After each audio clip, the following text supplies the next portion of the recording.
Salve galera do canal Zé Reprova. Hoje a gente vai estar realizando um exercício da FUVEST 2016 de Química.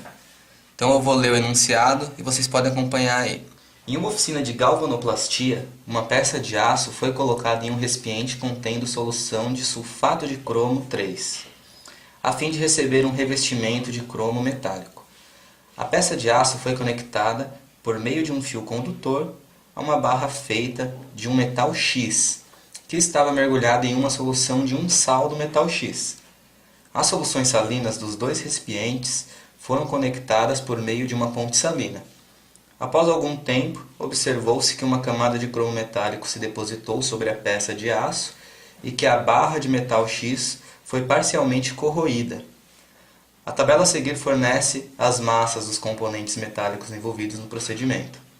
Aí na letra A, ele pede para escrever a equação química que representa a semi-reação de redução que ocorreu nesse procedimento. E na B, o responsável pela oficina não sabia qual era o metal X, mas sabia que podia ser magnésio, zinco ou manganês, que formam íons divalentes em solução nas condições do experimento. Determine, mostrando os cálculos necessários, qual desses três metais é X. Então, é um exercício razoavelmente complexo, então você tem que fazer um desenho para entender o que está acontecendo. Então vamos lá. A gente tem aqui uma solução, onde eu tenho ele deu a fórmula, né? Cr2SO4 eu tenho nessa solução. Aqui eu tenho uma barra de aço, um fio condutor, e aqui eu tenho uma segunda solução. Aqui eu tenho uma barra do metal X e um sal nessa solução do metal X. Certo? Então, se essa barra aqui vai ser corroída, isso significa que ela vai oxidar, ou seja, ela vai perder elétrons. Então, os elétrons vão sair dessa barra e se direcionar para outra. Ele fala também que a gente tem uma ponte salina, que eu vou representar aqui toscamente, que é só para repor os íons que é perdidos nas duas soluções para deixar mais eficiente o processo. Então, os elétrons saem da barra do metal X e vai para a barra de aço. Nessa solução, quando eu tenho esse sal, eu vou ter o crômio Cr mais 3.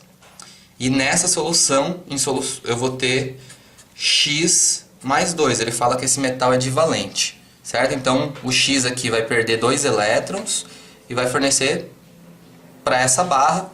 E a cada 3 elétrons que chega, um cromo vai se depositar na barra de aço. Na letra A, então, ele pede para escrever a equação química que representa a semi-reação de redução que ocorreu nesse procedimento. Então, se o metal X aqui ele oxida, quem reduz vai ser o cromo. E qual é a equação de redução? É Cr mais 3 mais 3 elétrons formando Cr sólido. Então a ela é bem tranquila, só perceber que cada átomo desse íon, desse cátion, né, cromo 3+, vai receber 3 elétrons e formar ele metálico, que vai se depositar sobre a superfície da placa de aço. Na letra B, ele pede para a gente identificar quem é esse metal X. Então, para isso, a gente tem que ver as informações que foram dadas para a gente no decorrer do exercício. Então, uma das coisas que nos é fornecida, através da tabela, certo, é que 2,08 gramas corresponde à massa de cromo que é depositado na superfície da placa de aço. E 3,30 gramas corresponde à massa de X que oxidou. Corresponde à massa de X que foi corroída, que foi perdida da placa, né? Do metal X. E a gente sabe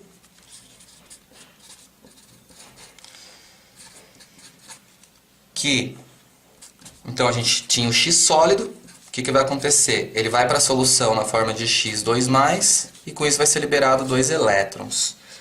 Então o segredo desse exercício é perceber que existe um balanço entre os elétrons. Os elétrons perdidos pelo X são os mesmos elétrons que vai ser ganhado pelo íon cromo. E isso permite que a gente deduza a massa molecular desse metal X e através dela a gente consegue saber que metal é. Então vamos lá. Através das fórmulas moleculares a gente sabe que 52 gramas de Cr mais 3, a gente tem 3 mol de elétron. Certo? Isso aqui é um mol do crômio. Para cada crômio a gente vai precisar de 3 elétrons. Então, para cada mol de crômio vai precisar de 3 mol de elétrons. E 2,08 gramas do Cr mais 3, a gente vai ter um número X em mol de elétron. Então, como são grandezas proporcionais, a gente consegue deduzir através da regra de 3 aqui. E a gente sabe que 52x vai ser 3 vezes 2,08. Então, isso vai nos dar um valor de x de 0,12 mol de elétrons. Certo? Então, esses foram os elétrons recebidos pelo cromo. Se esses são os elétrons recebidos pelo cromo, é a mesma quantidade perdida pelo metal X. Então, a massa molecular de X em gramas corresponde, né, a 2 mol de elétrons. Por que 2 mol? Porque ele é divalente. Cada átomo do metal X perde 2 elétrons. Então, para cada mol dele, eu vou ter 2 mol de elétrons associados. E 3,30, então, gramas do X está associado com 0,12 mol de elétrons. Por que 0,12? Porque são os elétrons que a gente descobriu que foram ganhados pelo cromo. Se foram ganhados pelo cromo, foi perdido pelo metal X. Então, está associado com essas 3,3 gramas do metal X. Então, resolvendo essa regra de 3 aqui, a gente consegue deduzir a massa molecular do metal. Então, a gente tem que 0,12 vezes a massa molecular de X é igual a 2 vezes 3,30 gramas, né? Com isso, a gente sabe que mx vai ser 6,6 dividido por 0,12. Então, a massa molecular de X é 55 gramas por mol. E isso nos leva, se a gente consultar a tabelinha, ao manganês. Então, reparem que a grande sacada desse exercício é o balanço dos elétrons. Perceber que os elétrons que o cromo ganhou é igual ao número de elétrons que o metal X perdeu. Então, através disso, a gente determina a massa molecular e descobre que metal era. Então, galera, é isso. Se você gostou, dá um joinha, curte o canal do Sem Reprova aí, para divulgar e ajudar a gente a crescer. E a gente fica por aqui. Obrigado.